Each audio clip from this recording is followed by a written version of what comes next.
Reste en France le procès des attentats du 13 novembre 2015 à Paris, des attentats qui ont fait 130 morts et des centaines de blessés. Troisième jour d'audience, 14 accusés comparaissent devant la cour d'assises spéciale et 6 sont jugés par défaut. Le président de la cour doit procéder ce vendredi à la longue lecture de son rapport sur les faits résumant le dossier d'instruction. Ce n'est que lundi que commenceront les débats avec les premiers enquêteurs. On retrouve Karim Akiki sur place. Ce vendredi est consacré à l'exposition des faits par le président de la cour. Oui, aujourd'hui, la cour d'assises spéciale va se replonger dans le récit de la terreur des attaques de Paris et de Saint-Denis. Le président va entamer la lecture minute par minute de l'acte d'accusation des attaques de Paris et de Saint-Denis.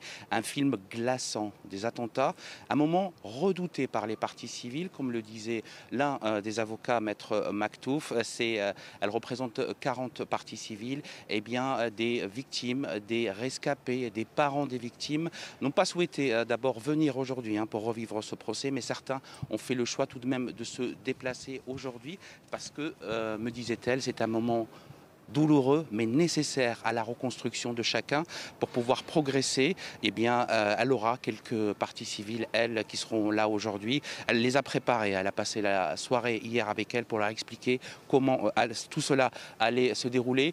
Certains ont fait le choix de ne pas se déplacer, de ne pas venir, à l'image de Georges Saline.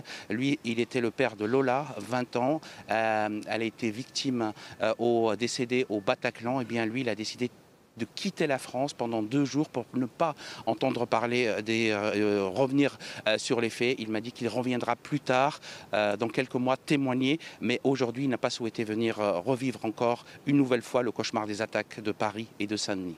Du côté des parties civiles, 6 ans après, des personnes mènent un combat pour faire reconnaître leur statut de victime.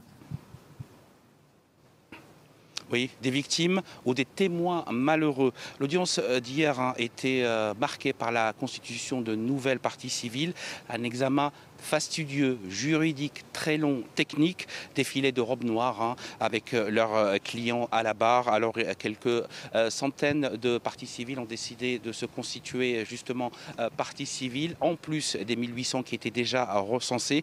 Il s'agit souvent de victimes par ricochet, comme les désigne la justice, des parents, des enfants, des frères et sœurs de victimes, de rescapés du Bataclan et des terrasses et du Stade de France.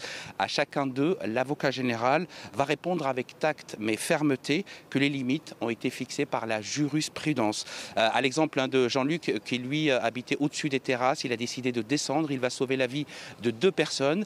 Pour lui, c'était important de se faire reconnaître en tant que victime indirecte, psychologique.